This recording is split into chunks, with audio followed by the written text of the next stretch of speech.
예, 오늘은 이제 새해 첫날입니다. 1월 1일인데 이 새해 첫날이 또 주일이라서 기분이 조금 색다릅니다. 뭔가 감격스럽기도 하고 또 새롭게 느껴지기도 합니다. 아무쪼록 2023년 이 한 해는 여러분들이 하는 모든 일 가운데서 하나님의 목적과 뜻이 이루어지기를 바랍니다.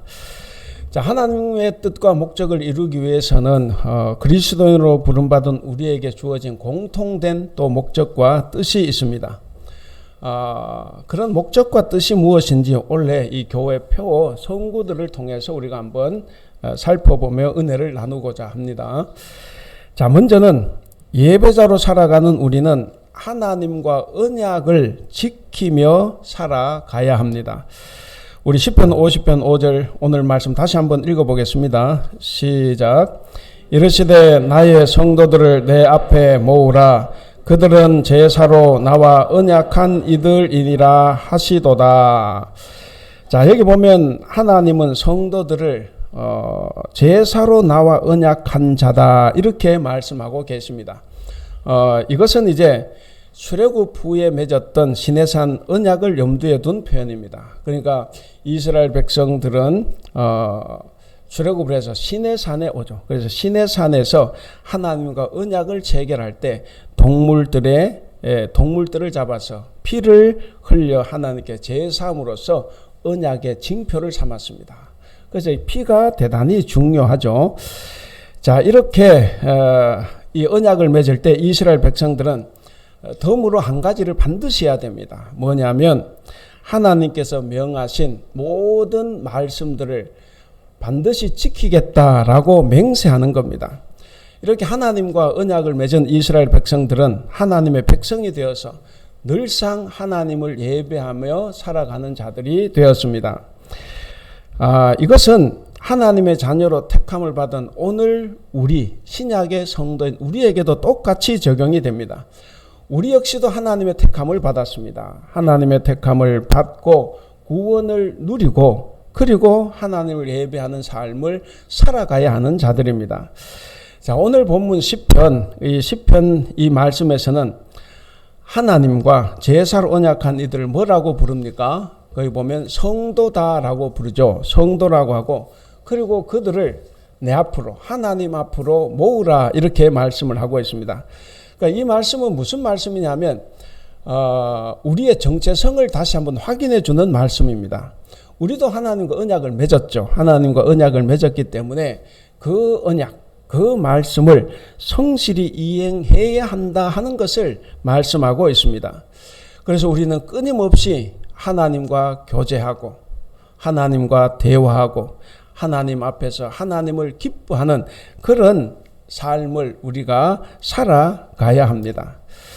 사랑하는 우리 성도 여러분, 우리 주 예수 그리스도께서는 우리와 언약을 지키시기 위해서 하늘 보좌를 버리시고 성육신하셔서 이 십자가의 삶을 살다가 십자가에서 돌아가셨습니다. 여러분, 그 험한 십자가의 그 죽음을 예수님께서 우리와 언약을 지키기 위해서 당하셨습니다. 이제 우리 역시 하나님과의 언약을 지켜내기 위해서 하나님을 예배하는 삶을 우리도 살아가야 합니다. 이제 오늘부터 2023년 새해를 우리가 허락을 받았습니다.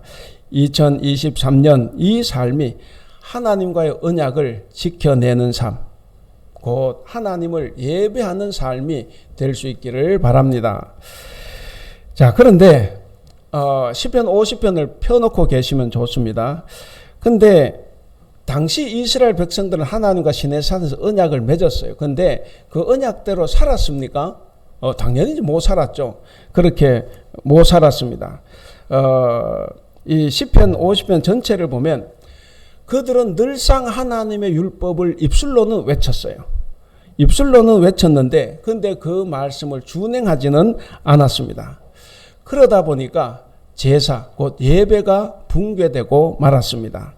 그래서 시편 50편의 시인 아삽이라는 사람인데 이 시인은 이 예배의 붕괴가 어디에 있느냐 하는 것을 또 말해줍니다. 예배의 붕괴는 재물이 하나님의 마음을 기쁘게 하거나 화내게 한다 라는 이 생각이에요.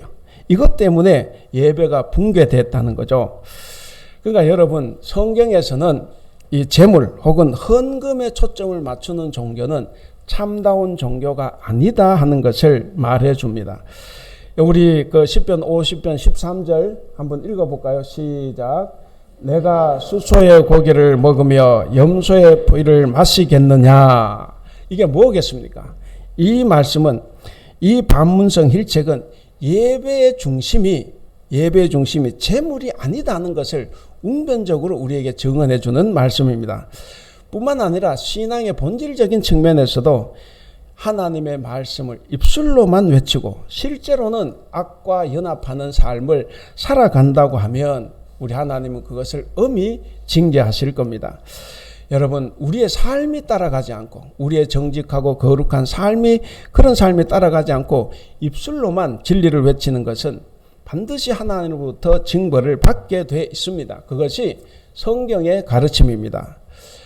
왜 그런가? 여러분 22절을 보시면 그것은 하나님을 잊어버린 삶이기 때문에 그렇다 그럽니다. 우리 22절 같이 읽어볼까요? 시작. 하나님을 잊어버린 너희여 이제 이를 생각하라. 그렇지 아니하면 내가 너희를 찢으리니 건질 자가 없느니라. 예, 하나님을 잊어버리면 망하고 건질 자가 없다, 이렇게 이제 말씀을 하십니다. 사랑하는 우리 성도 여러분, 우리는 하나님께 헌금을 많이 하고 그리고 하나님께 귀한 것을 바쳤으니까 하나님께서는 반드시 우리에게 복을 주실 거다, 이렇게 기대를 합니다. 여러분, 근데 하나님은 우리의 재물을 필요로 하시는 분이 아니죠. 우리에게 그걸 요구하지도 않아요. 이 우주 만물을 창조하셔서 이 모든 것이 다 하나님의 것인데 무슨 우리가 하나님 가난뱅이도 아닌데 하나님이 우리의 재물을 원하겠습니까?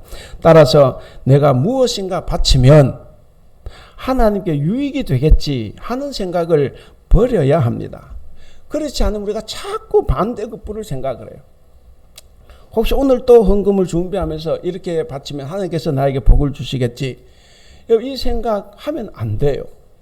물론 그런 가르침 때문에 우리가 헌금도 많이 하고 했습니다. 물론 이렇게 이야기한다고 지금 또 헌금 안 하면 안 돼요.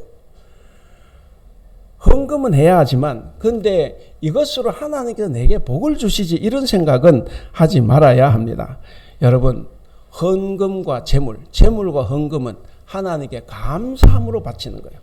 내가 감사하기 때문에 바치는 것이지 뭔가를 다시 얻기 위해서 바치는 게 아니라는 겁니다. 우리가 자꾸 헌금을 드린다 그러죠. 뭐 예배도 드린다, 기도도 드린다, 헌금도 드린다 그러는데 형 드리는 게 아니에요. 드리는 거를 낮추면 준다는 말이에요. 우리가 무슨 하나님 헌금을 줍니까? 이게 주고받는 수수관계가 형성이 돼요. 우리는 헌금은 하는 거죠. 이미 헌자가 있기 때문에 우리 헌금을 하는 거고 재물을 바치는 거예요. 바쳐버려 내가 반대급부를 생각하지 않습니다. 어쨌든 우리가 꼭 기억을 해야 됩니다. 내가 뭔가를 하면 하나님께서 뭔가 선물로 주시겠지 하는 이런 생각 반드시 버려야 합니다. 자, 이런 사실이 성도라도 우리가 하나님 아무리 잘 믿는다고 자처하는 성도라고 해도 그 책임을 다하지 못하면 반드시 그에 합당한 대가를 우리가 치르게 됩니다. 이스라엘 백성들은 역사 속에서 고난을 참 많이 당했어요. 여러분들 이스라엘의 선민이고 그렇게 하나님과 언약을 맺은 백성이지만 어떻습니까? 여러분, 북이스라엘은 아시리아에게 주전 722년에 망했어요. 그리고 130년 뒤에 남유다도 결국 587년에 바벨론에게 망한 거예요. 그리고 70년 동안 포로로 돌아왔지만 여전히 뭡니까? 나라 없이 사는 것과 마찬가지였다가 결국 로마에게 망합니다. 그래서 2000년 동안 떠돌아다녀요. 여러분, 이스라엘 백성들, 언약을 맺은 백성들이기 때문에 더 혹독한 고통을 당했습니다. 그러니까 하나님은 이스라엘 백성들이 언약을 지키지 않고 범죄할 때 그들을 심판하심으로써 합당한 대가를 다 치르게 하셨습니다. 우리도 마찬가지입니다. 오늘 우리도 하나님 말씀을 거스리고 죄악을 행한다고 하면 하나님의 엄중한 심판을 면할 수가 없습니다. 그러므로 사랑하는 우리 성도 여러분, 우리는 새해를 맞이해서 하나님의 말씀을 온전히 준행하기로 결단을 하고 힘써야 합니다. 자, 두 번째입니다. 예배자로 살아가는 우리는 우리의 삶을 하나님을 위해서 살아가야 합니다. 로마서 12장 1절 같이 한번 읽어볼까요? 로마서 12장 1절 시작. 그러므로 형제들아 내가 하나님의 모든 자비하심으로 너희를 권하노니 너희 몸을 하나님이 기뻐하시는 거룩한 산 제물로 드리라. 이는 너희가 드릴 영적 예배니라. 자, 거기 보시면 너희 몸을 하나님이 기뻐하시는 거룩한 산 제물로 드리라. 그렇게 이야기했습니다. 그러니까 바울은 지금 뭐라고 말하느냐 하면 원래 성전에서 제사장이 제물을 잡아서 하나님께 이 제물로 바치지 않습니까? 그것처럼 우리도 우리 몸을 하나님께 제물로 바치라는 말씀입니다. 그래서 사실 뭐 인신제사, 인신제물 요구하는 건 아니죠. 하나님께서 싫어하시는. 제물은 뭡니까? 제물은 반드시 죽어야 돼요. 제물은 죽여서 바치는 겁니다. 그러니까 죽지 않은 것은 제물이 될 수가 없습니다. 구약시대에는 이 희생제사, 희생제물을 죽여서 늘 그 살과 피를 하나님께 바쳤어요. 근데 지금 신약시대에는 예수님께서 십자가에서 단번에 제물이 되셨어요. 이 살이 찢기고 피를 흘리시는 그 영원한 제물이 되셨죠. 그래서 우리는 다시 짐승을 잡을 필요가 없게 됐습니다. 우리는 이제 짐승을 안 잡아요. 그래서 지금은 어떠냐 하면 예배를 하고 있는 우리 몸이 바로 희생제물이 되어서 거룩한 예배를 하나님께, 그러니까 거룩한 산 제물로 하나님께 바쳐져야 합니다. 여러분 여기서 너희 몸을, 그런데 몸이 뭡니까? 몸이라는 것은 단순히 몸을 이야기하는 것이 아니라 우리 인격 전체 그리고 우리 삶의 전부를 이야기합니다. 그래서 바울은 지금 우리의 삶과 인격 전체를 하나님께 바치라고 하는 겁니다. 그렇기 때문에 우리는 우리의 삶과 인격 전체를 하나님께 산제사로 바쳐야 합니다. 여러분 아까도 말씀드렸는데 재물은 죽어야 돼요. 그런데 우리 몸은 지금 살아있지 않습니까? 우리 몸은 살아있지만 그러나 마치 죽어서 하나님께 바쳐진 짐승처럼 온전히 하나님께 순종하는 사람이 돼야 합니다. 죽여서 바친다 이 말은 죽은 짐승은 그냥 잘 따라가죠. 순종을 잘해요. 그래서 짐승을 죽여 바친다는 것은 상징적으로 우리가 하나님의 말씀에 순종한다는 의미를 가지고 있습니다.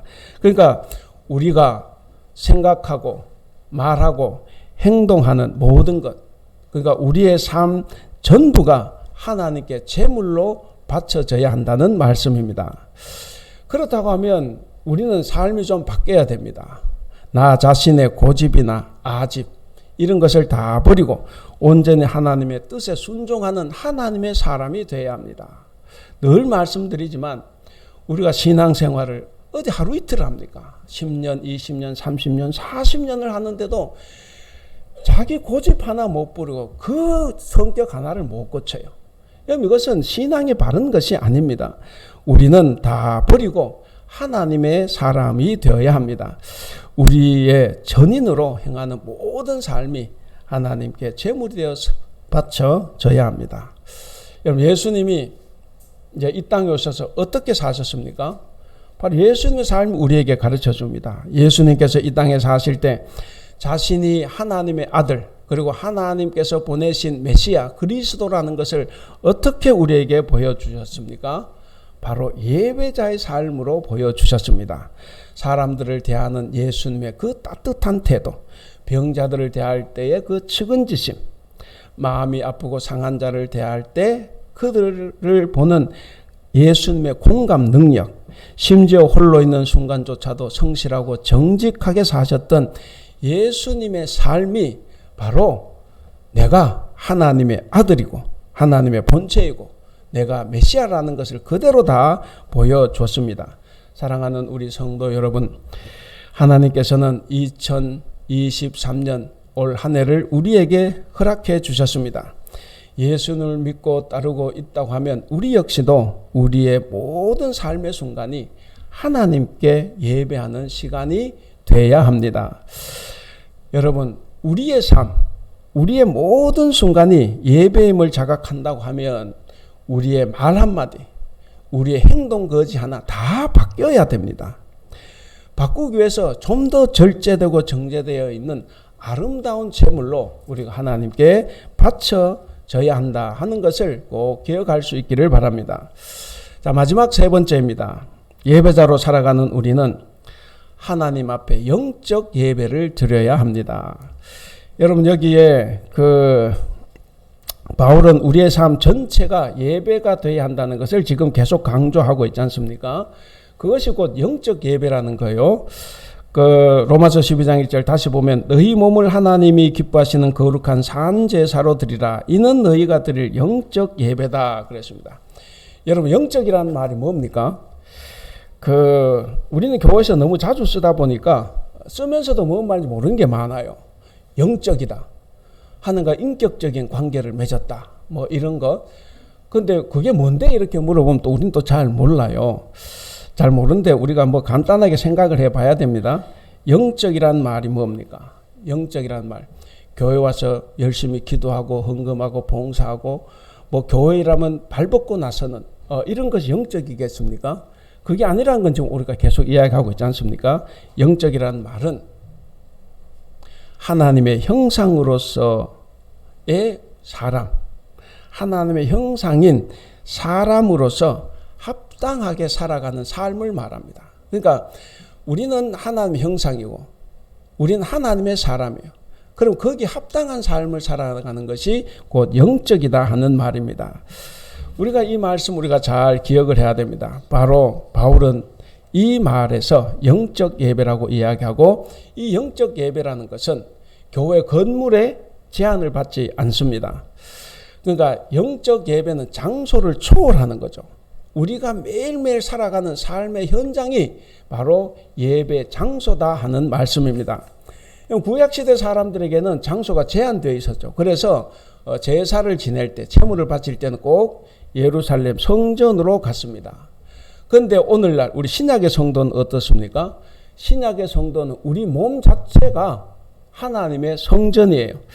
따라서 우리가 어디에 있든지 거기서 하나님을 예배할 수 있습니다. 왜? 우리가 성전이니까. 여러분, 그래서 우리의 삶 전체가 다 예배 행위입니다. 이 말은 더 이상 우리 성도들에게 성과 속을 이분법적으로 구분하는 이 가식적인 삶은 무의미하다는 것을 말해줍니다. 예수님도 그 가르침을 주시고 행동하실 때 보면 믿음과 행동이 다른 가식적인 행동에 대해서 많이 책망을 했습니다. 그래서 바리새인들이 많이 책망을 받았죠. 여러분, 산상설교 마태복음 7장 21절 같이 한번 읽어볼까요? 시작.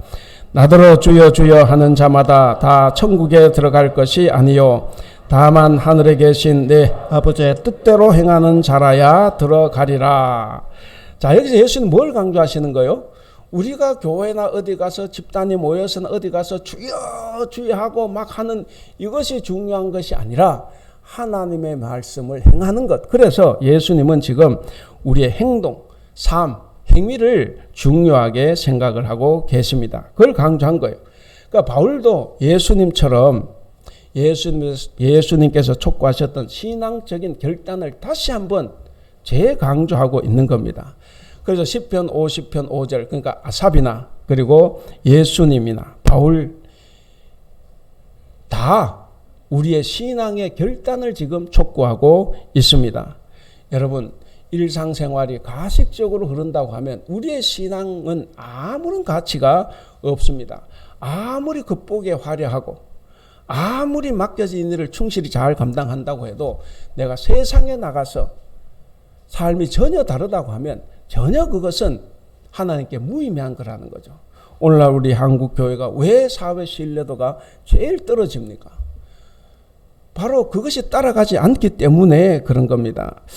우리는 하나님의 은혜에 감사하며 매 순간순간마다 결단하며 살아가야 합니다. 가령 오늘날 우리 성도들은 주일날 교회에서만 거룩한 성도 행위를 할 뿐이지 교회 밖에서는 세상 사람들과 전혀 구별되지 않는 삶을 살아갑니다. 오히려 세상 사람들보다 더 욕심꾸러기로 비춰져요. 참 죄송하지만 제가 목사인데 목사가 이 사회에서 가장 욕심꾸러기로 보여지고 가장 이기적인 사람으로 보여지기도 합니다. 그래서 제가 목사라고 하면 아래로 훑어보는 사람도 있어요. 그만큼 신뢰도가 바닥이 난 겁니다. 여러분, 하나님의 통치는 공적인 이 예배 시간에만 이루어지는 것이 아니라 교회 밖 일상의 삶 속에서 이루어진다는 것을 우리가 꼭 기억을 해야 합니다. 그렇기 때문에 우리가 교회 안에서만 거룩해야 된다 하는 것은 잘못된 생각입니다. 우리의 삶의 모든 순간이 다 예배와 관련이 있습니다. 따라서 오늘 우리 그리스도인들은 일상의 삶이 곧 예배라는 이 생각 아래서 매 순간을 다른 사람들보다 더 정직하고 바르게 그리고 거룩하게 살아가야 합니다. 적어도 세상 사람들보다는 더 정직하게 살아가야 합니다. 그렇다고 하면 주일 하루 이 예배에 그쳐서는 안 됩니다. 이 하루 예배로 내가 다 만족한다? 그건 있을 수가 없습니다. 매일매일 만나는 직장 동료를 대하는 태도나 그리고 직장에서 일하는 자세에서나 물건을 사고 파는 장사 행위에서나 오늘처럼 연주회를 하게 되면 음악가들의 태도에서도 마찬가지고 그리고 우리가 가족들을 대하는 마음가짐에서도 마찬가지입니다. 바로 이런 것들에서 늘 되풀이되는 일상의 소소한 행위들 뿐만 아니라 여러 사회활동이나 문화활동과 같은 이 사회적인 행위에서도 그리스도인은 거룩해야 됩니다. 그것이 곧 하나님께 예배한다는 것을 늘 자각하고 우리가 더 정직하고 거룩하게 살아가야 합니다. 또 하나 이 영적 예배는 우리의 배를 불리는 것이 아니라는 겁니다. 우리가 왜 예배를 합니까? 우리가 하나님을 예배하는 것은 이 땅에서 성공하고 뭔가 부를 누리고 잘 살기 위한 것이 아니라는 거예요. 내가 교회에 나와서 뭔가 잘 돼서 사람들 위해 군림하려고 하는 것이 아니라는 겁니다. 그건 야생 동물이죠. 우리는 야생 동물처럼 그저 자신의 생존과 안위를 위해서 살아가는 것이 아니라는 겁니다. 우리는 하나님의 형상으로 지음받은 사람이기 때문에 거기에 걸맞게 합당한 삶을 살아가야 합니다. 오랫동안 우리 한국교회는 믿으면 복받는다 이것을 외치면서 이제 성장을 해왔습니다. 여러분, 그렇게 교회가 성장하고 성도가 세상에서 권력을 얻고 부자가 된 것이 바로 하나님께서 주시는 복이다 여겼습니다. 그 결과가 지금 어떻게 되어 있습니까? 우리 한국교회의 모습이. 아까도 말씀드렸습니다. 이번에도 이제 작년 연말에 또 발표가 됐어요. 교회가, 개신교가 천주교, 불교보다 훨씬 밑에 신뢰도가 떨어져 있습니다. 사람들이 교회 다니는 사람들조차도 교회를 신뢰하지 않아요. 교회 다니는 사람들도 목사를 신뢰하지 않습니다. 목사 역시 교인들을 신뢰하지 않아요. 여러분, 이것이 오늘 우리 한국교회의 모습입니다. 여러분, 우리는 세상에서 성공한 것 좋아요. 그러나 그것이 절대로 전부가 아닙니다. 우리는 이 땅에서 잘 먹고 잘 사는 것을 뛰어넘어야 됩니다. 뛰어넘어서 사랑이신 하나님을 닮는 모습으로 영적 예배를 드리는 삶을 우리가 살아가야 합니다. 그것이 훨씬 더 중요합니다. 누군가가 나를 보면, 여러분들을 보면, 아, 저 사람은 정말 그리스도인이구나. 저 사람은 진짜 목사구나. 저 사람은 진짜 장로구나. 저 사람은 진짜 안수집사구나. 저 사람은 진짜 권사구나. 이걸 느껴야 되지 않겠습니까? 근데 느낄 수가 없습니다. 영적 예배는 하나님께서 미워하시는 악을 멀리하는 것입니다. 비난하지 않고 서로 용서하는 겁니다. 내 것만 챙기지 않고 내 것을 남에게 나눠주는 겁니다. 그리고 이웃을 미워하거나 차별하지 않고 이웃을 사랑하는 겁니다. 이것이 바로 하나님께서 기뻐하시는 영적 예배다 하는 것을 꼭 기억을 할 수 있기를 바랍니다. 이제 말씀을 맺겠습니다. 사랑하는 우리 성도 여러분, 우리는 하나님의 은혜로 2023년 새해를 허락을 받았습니다. 하나님께서 우리에게 왜 이런 새해라는 이 기회를 주셨을까?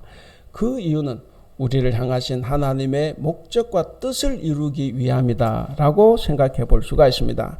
그래서 복음의 사람은 하나님께서 뜻하신 목적을 위해서 살아가는 사람들이고, 그리고 날마다 예배자로 살아가는 사람들입니다. 그러므로 우리는 먼저 영과 진리로 예배하며 섬김과 구제와 봉사의 말씀을 실천하는 그런 참된 예배자의 삶을 살아가야 합니다. 오늘 제목 다시 같이 읽을까요? 시작. 복음의 사람 예배자로 살게 하소서. 사랑하는 우리 대북교회 성도 여러분, 참된 예배는 바로 선한 삶을 통해서 세상에서 드러나야 합니다.